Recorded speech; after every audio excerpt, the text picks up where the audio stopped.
Sa video nga nito mga kaibigan, nag-iyaw-iyaw nga kami ng tilapia at manok dito lang sa tabing ilog. Kasama ko nga dito mga kaibigan, yung mga katrabahador ko. Hindi sana ako masama pero sinabi lang libre yung food, sumama kagad ako, umangkas kagad ako sa motor. Malapit lang nga ang pagliliguan namin dito lang sa may barangay Mascap, Rodriguez Rizal.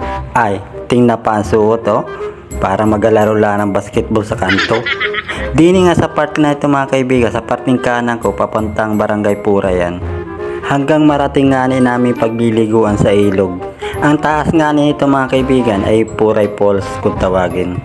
Siguro mula dini hanggang Puray Falls nasa 4 kilometer pa. Kaya dini lang kayo maliligo, walang bayad pa. At ari na nga mga kaibigan, inumpisahan ko na magpadikit ng apoy. Ay gatungi pa mangyan, wag lang yung basang kawayan, ay hindi dadalit yan.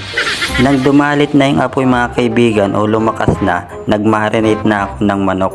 Tuyo at kalamansi lang yan, sapat na. Pagkatapos kong ibabad sa tuyo at kalamansi yung manok, sinunod ko naman yung tilapia para hugasan. Ay, hugasing mabuti. Pag naiwan yung apdo, ay anong pait niyan? At eto na nga at inuna ko muna yung tilapiyang ihawin habang nakababad pa yung manok sa tuyo at kalamansi.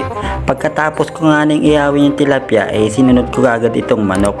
Bantayang mabuti, may asong naliligaw. Mahirap na pag nadali pa yung isa magkakagulo kaming tatlo dito. Hindi na nga ako kumawang dito mga kaibigan, binantayan ko na.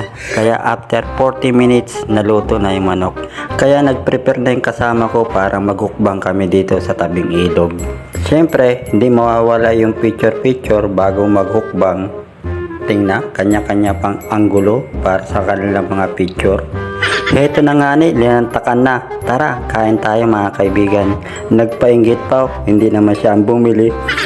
At pagkatapos nga namin kumain mga kaibigan ay naligo na rin kami. Grabe, napakalamig ang tubig mga kaibigan.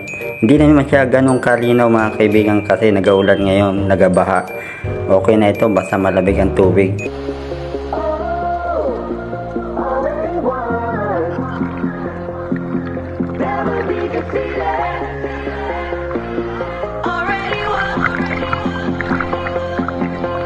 After lang minuto nga mga kaibigan ay napagod na kami kaya naghiga-higa na lang kami dito sa tabi. Ang lakas kasi ng agos. Tingnan pa para mga tilapia na naigahan sa palisdaan. Ang buhay ng lahat ng tao ay hiram lang natin sa Panginoon. Maging mabuti ka sa iyong kapwa. Hanggang sa muli mga kaibigan, hanggang dito na lang. Bye-bye!